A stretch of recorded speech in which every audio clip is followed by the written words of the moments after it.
ग्रंथ के बारे में कुछ सुनने का। मैं सर्वप्रथम इस ग्रंथ के प्रणेता आदरणीय डॉक्टर सुद्युम्न आचार्य जी से निवेदन करूंगा कि वो आएँ और ग्रंथ के विषय में कुछ बताएं हम लोगों को।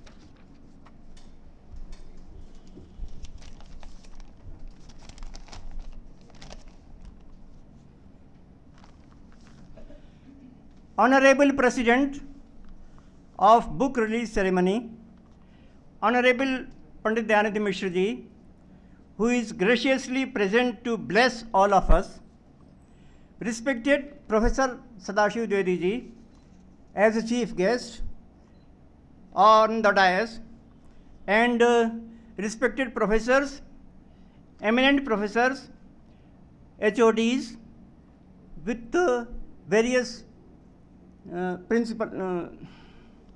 various disciplines, revered Professor Dr. Sharadindu Tiwari ji, esteemed Professor Shandilya ji, esteemed Professor Prabhakar Upadhyay ji, revered Professor Priyanka ji, esteemed Professor Principal Dr. Nanta Shastri ji, Panini Kanya Mahavidyalaya, revered Professor Preeti Vimarshini ji, and research scholars and persons who belongs to media, and revered publisher respected Ramanand Tiwari ji, and other persons, other dignitaries who kindly graced the occasion.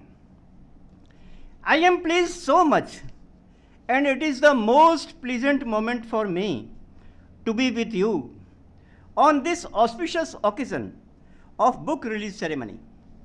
I worked hard to make the book flawless, informative, worthwhile, having scientific approach. I have written the book following the pattern of Dr. Suniti Kumar Chatterjee and Dr. Siddheshwar Verma, etc. I likened the word to a stone falling in a river or waterfall. It holds various forms in course of time. Sometimes it holds square or circular forms with smooth or rough surfaces. As soon as a geologist scrutinizes the shape, he finds its story.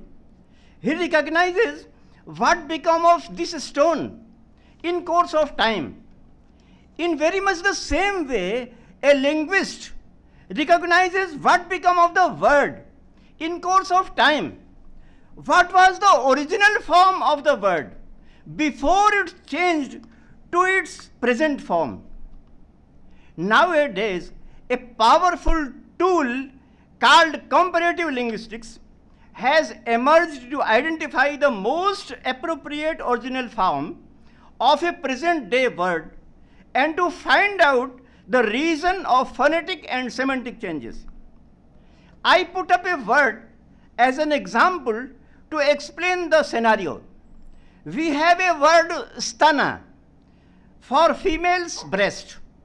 This word at the same time stands to mean clouds, thunder, or lightning.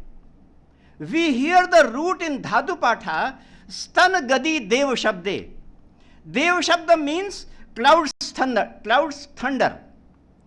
Panini has also disciplined the word as Abhinishtanati Mridanga, meaning a musical instrument which sounds loudly. In these circumstances, the question arises how the same word stands for quite different meanings which have no harmony with each other. We do not have even the remotest relation between female's breast and clouds, thunder. To solve such a queer question, we should refer to a comparative linguistics. It suggests to compare the word stana with the Persian word pistan, which may be regarded as a corrupt form of Sanskrit word payastana. So we arrive at the genuine conclusion and find out the original form of the word as payastana. We observe that the Sanskrit word stana was subjected to the elision of two letters, pa and ya. This explanation solves the incongruity and brings to the reasonable outlook. It is in fact a fine example that not only Sanskrit but other languages of Indo-Iranian and Indo-European family also have contributed to the task of preserving original words. While Sanskrit has the credit of preserving innumerable words, other languages were also not slow to do so. We have very interesting example for this scenario. We use majestically the word panchamah, saptamah. Panini disciplined the word to represent completing number, purana artha, or ordinal number.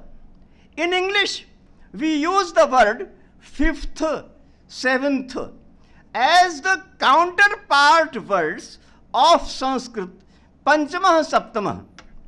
We announce comfortably at first glance that these English words are corrupt form of from Sanskrit panchamah, saptamah. But fact remains that English suffix tha is as correct, as genuine as Sanskrit suffix ma. Panini has disciplined the suffix tha with the aphorism Thatcha Chandasi. With this, he supplied valuable information that the words ending with tha are also correct in the Vedas. So, the suffix tha has the same correctness as ma. So, we are safe to assume that Sanskrit, along with other languages of the same family, were also the carrier and conveyor of the golden chain of words and views coming from the Vedas. I tried my best to explain the words through etymology and analysis, as well as through comparison of words with Indo-Aryan, Indo-Iranian, and Indo-European family languages. Doing so, I achieved miraculously revealing often unknown mentalities of the common man. With this observation, it is genuine to say that Indian history is not only documented in the epics, in the scripture, it is also embedded in idioms, in hearsays, and what is more, in words. No doubt, Sanskrit has preserved the vast treasure of original words. In addition to this, the words coming from other family languages have also been over time the part and parcel of Sanskrit vocabulary. So they also became the source of Indian history. We should scrutinize and such Sanskritized words with all care and caution to understand the original meaning as well as semantic changes of the word. We take a nice word to clarify our view. We have a popular word, pata, meaning cotton cloth. The word was not used in the Vedas, nor in the Brahmana Grantha, nor Aranyaka, etc. Maharshi Panini also not interpreted this word in Ashtadhyayi.